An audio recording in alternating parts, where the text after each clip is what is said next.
Welcome to prime time debate. CM హోదాలో తొలిసారి ఉస్మానియా యూనివర్సిటీకి వెళ్లారు రేవంత్ రెడ్డి. ఆందోళనలు, అరెస్టుల మధ్య పలు అభివృద్ధి పనులను ఆయన ప్రారంభించారు. డిసెంబర్లో మళ్ళీ వస్తా, అడిగినవన్నీ ఇస్తానంటూ సీఎం రేవంత్ విద్యార్థుల ముందు హామీ ఇచ్చారు.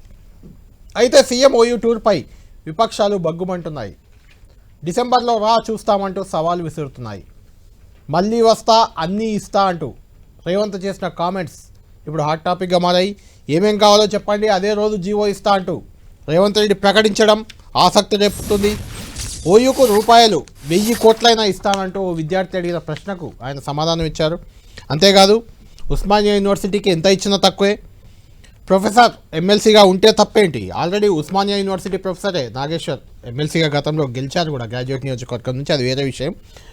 కోదండరామ్ను ఉద్దేశించి కామెంట్ చేశారు. కోదండరామ్కి 15 రోజుల్లో మళ్ళీ ఎమ్మెల్సీ చేస్తానంటూ కూడా ఆయన హామీ ఇచ్చారు. ఉస్మానియా యూనివర్సిటీ సాక్షిగా ఆయన హామీ ఇచ్చారు.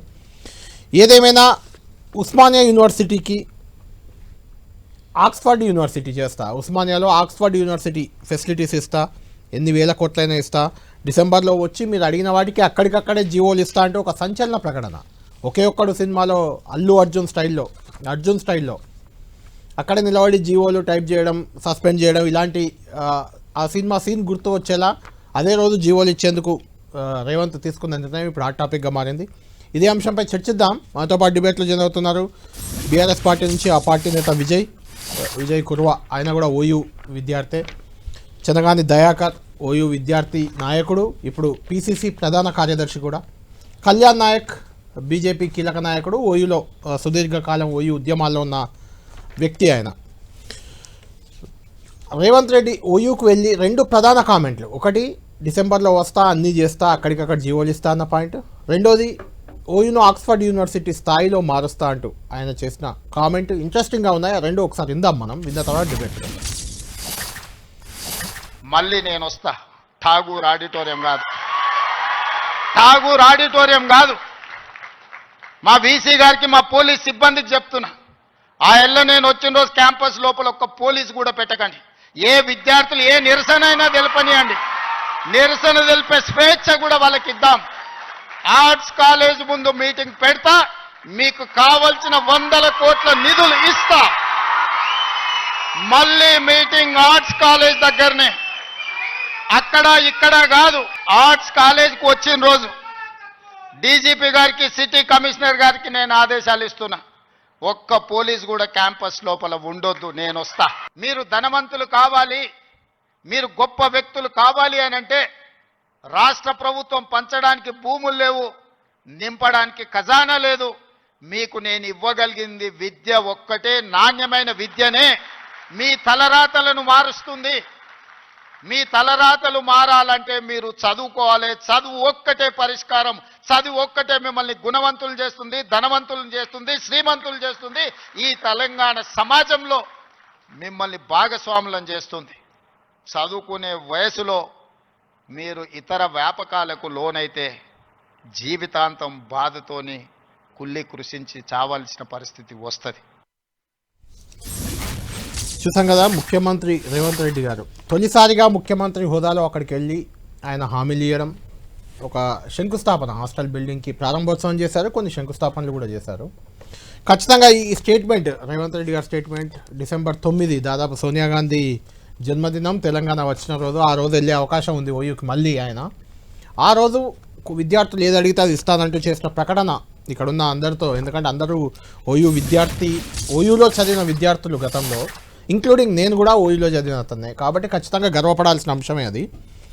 కానీ అది అవుతుందా? డిసెంబర్ 9 లోపు ఏం చేస్తారు, ఓయూని ఏ రకంగా చేయబోతున్నారు రేవంత్ రెడ్డి, ఇదే చర్చిద్దాం.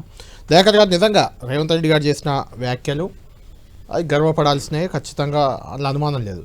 అయితే అక్కడే ఏదైనా అడిగితే అన్నీ ఇస్తా, జీవోలు ఇస్తా అన్న రేవంత్ రెడ్డి పక్కనే నిధులు లేవు, మీకు విద్య తప్ప నేను ఏమి ఇవ్వలేను, డబ్బులు లేవు అని చెప్తున్నారు.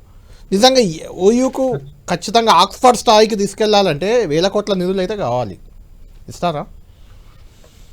టెన్ వేదిక ద్వారా ఇవాళ ఒక మంచి తెలంగాణ, ఈ ఉస్మానియా యూనివర్సిటీ అంటే తెలంగాణ రెండు ఒక ప్రత్యామ్నాయంగా ఆయన ఈరోజు సీఎం గారు చెప్పారు. కాబట్టి ఇంత గొప్ప ఈరోజు సీఎం గారు యూనివర్సిటీకి రావడం, దాన్ని మీరు ఉద్దేశించి డిబేట్ పెట్టడం అనేది చాలా మేము గర్వపడతా ఉన్నాం.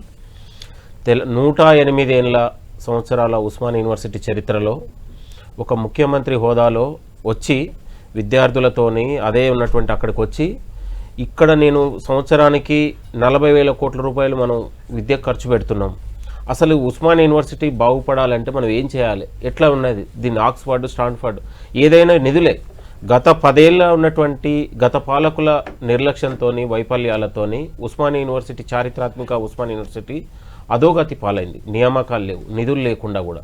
కాబట్టి మనం దీన్ని ఉస్మానియా యూనివర్సిటీ పూర్వ వైభవాన్ని తీసుకురావడానికి ఇవాళ ముఖ్యమంత్రి గారు ఇచ్చినటువంటి సందేశం, ఇచ్చినటువంటి ఉపన్యాసం తెలంగాణ సమాజంతో పాటు ఉస్మానియా యూనివర్సిటీ చదువుతున్నటువంటి విద్యార్థుల్ని కూడా ఎంతో ఉన్నటువంటి స్ఫూర్తిని, ఉత్తేజాన్ని నింపినాయి. ఎందుకంటే ఇప్పుడు కూడా గత పాలకులు ఈ విధానాన్ని ఎక్కడ కూడా కనీసం మంత్రి వచ్చి కూడా మాట్లాడేటువంటి పరిస్థితి లేదు.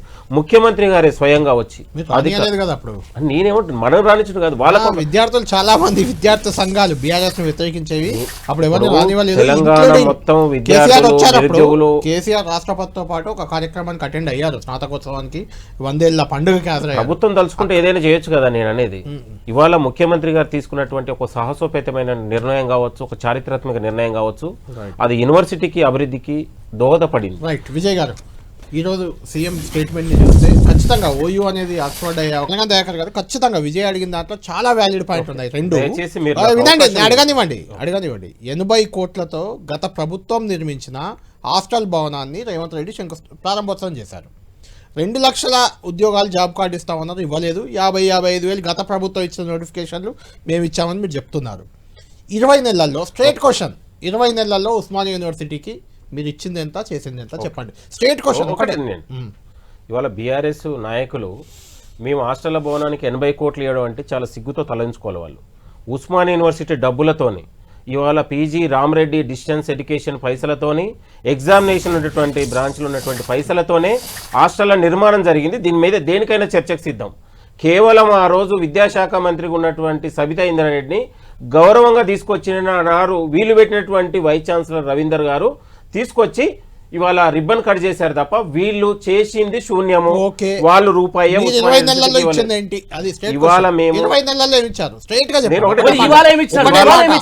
ఇవాళ బడ్జెట్ లో కూడా, పోయిన బడ్జెట్ లో కూడా మనం దాదాపు 80 కోట్ల చెప్పండి ఒకటే మాట. ఇవాళ ఇచ్చారా ఏమైనా యూనివర్సిటీల అభివృద్ధికి ప్రభుత్వం కట్టుబడి ఉస్మానియాకి 20 నెలల్లో ఏమి ఇచ్చారు? ఉస్మానియా యూనివర్సిటీ నియామకాల కోసం మనం భర్తీ చేయడం, నియమాల కోసం 21G1 భర్తీ చేయడం జరిగింది. ఒకటి ఇవాళ వీసీల నియామకం జరిగింది. ఇవాళ స్కాలర్షిప్ల కోసం నిన్నగాక మా డిప్యూటీ సీఎం గారు ఆర్ట్స్ కళాశాల వార్షికోత్సవాన్ని పోయి 4 కోట్ల రూపాయలు పెండింగ్లో ఉన్నటువంటి ఫీజు రియంబర్స్మెంట్ విడుదల చేయడం జరిగింది. ఇవాళ ఉస్మానియా యూనివర్సిటీకి నిధులు నియామకాలు చేయడానికే కదా ముఖ్యమంత్రి గారు వీళ్ళు విద్యార్థులతో మాట్లాడింది. కళ్యాణ్ గారిని అడుగుదాం. కళ్యాణ్ గారు కూడా ఉస్మానియా కళ్యాణ్ గారు విద్యార్థి సంఘం నాయకులు అంటే విద్యార్థుల ఒపీనియన్, అది నమ్మట్లేదు విద్యార్థులు. ఇవాళ ఉస్మానియా యూనివర్సిటీలో ముఖ్యమంత్రి గారు వచ్చి ఇవాళ సీఎం ఫెలోషిప్ని ప్రకటించడం అనేది ఒక చారిత్రాత్మకం. గతంలో ఎప్పుడు కూడా లేదు. ఇవాళ ఉస్మానియా యూనివర్సిటీలో పీజీ పిహెచ్డి చదివే విద్యార్థులకు కూడా ఇవాళ ఫెలోషిప్లు అమెరికా పోయి రీసెర్చ్ చేసుకోవడానికి కూడా దాదాపు 1 నుంచి 2 లక్షల రూపాయలు సాయం చేయడానికి, ఇది హామీ కాదు. ఇవాళ హెచ్ఎండిఏ ఉస్మానియా యూనివర్సిటీ నిధులతో, ప్రభుత్వ నిధులతోని 8,50,00,000 ఫిక్స్డ్ డిపాజిట్ చేసి ఆ వచ్చే వడ్డీతోని ఇవాళ యూనివర్సిటీ విద్యార్థులకు పీజీ పిహెచ్డి విద్యార్థులకు ఫెలోషిప్లు ఇవ్వడానికి ఇవాళ ముఖ్యమంత్రి గారు శ్రీకారం చుట్టారు. ఇవాళ అక్కడే ఉన్నటువంటి యోగితరాని విద్యాశాఖ ప్రిన్సిపల్ సెక్రటరీ గారికి ఇమ్మీడియట్లీ ఆదేశించి ఇంజనీర్లతో, నిపుణులతో మీరు కూర్చొని అవసరం 1000 కోట్లైన మిమ్మల్ని మీరే చెప్పండి. ఈ రోజు అక్కడికి వెళ్ళి 1000 కోట్లైనా 1,00,000 కోట్లైనా సరే అని అక్కడికక్కడ ఆదేశించే బదులు 20 నెలల్లో మీరు ఎందుకు ఒక ప్రణాళిక తీసుకోలేదు? ప్రణాళిక తీసుకుంది కాబట్టి వచ్చిందండి. ఇవాళ మనము గత పాలకులు వీసీల నియామకం కూడా జాప్యం జరిగింది. నియామకాలు 10 ఏళ్లలో నియామకాలు జరగలేదు. మొత్తం కూడా అన్రెస్ట్ లో ఉన్నారు అక్కడ ఉన్నటువంటి అధ్యాపకులు, విద్యార్థులు మొత్తం కూడా. భరోసా వచ్చింది. కాదు. ఇవాళ కళ్యాణ్ అక్కడ రాలేదు, విజయ్ కుమార్ అక్కడ రాలేదు. వాళ్ళకి తెలియదు నేను అనేది. అంటే వాళ్ళు ఓయూ విద్యార్థులేనా? బీఆర్ఎస్ మాజీ పార్టీకి గతంలో యూనివర్సిటీ విద్యార్థులు. గురించి మాట్లాడే నైతిక అర్హత లేదు. బీజేపీకి 10 ఏళ్లలో ఉందా? వాళ్ళు చేసింది సున్నా. బీజేపీకి ఉందా? వాళ్ళు కూడా మాట్లాడేది లేదు. వాళ్ళు ఇవాళ రాజకీయాలకు పార్టీలకు అతీతంగా ఏబీపీ వాళ్ళు కూడా ముఖ్యమంత్రి రాకని స్వాగతించారు. అన్ని వామపక్ష పార్టీ విద్యార్థి సంఘాలు అందరూ కూడా స్వాగతించారు. ఎక్సెప్ట్ బీఆర్ఎస్ పార్టీ విద్యార్థి విభాగం తప్ప అందరూ కూడా ఓయి ఉన్నటువంటి ముక్త కంఠంతో విద్యార్థి లోకం ముఖ్యమంత్రి రాకను అందరూ కూడా స్వాగతించారు. ముఖ్యమంత్రి గారు రావడం ద్వారా ఒక ప్రగతి జరుగుతుంది, ఒక ప్రణాళిక ఉంటుంది, ఒక అభివృద్ధి జరుగుతుంది. ఇవాళ 10 ఏళ్ల పాటు అస్తవ్యస్తమైనటువంటి యూనివర్సిటీని అభివృద్ధి చేయడానికి ముఖ్యమంత్రి గారు మీరు చూడండి. తెలంగాణ దశ దిశను ఉస్మానియా యూనివర్సిటీ దశ దిశ ఇవాళ ముఖ్యమంత్రి గారి పర్యటనతో మారిపోయింది.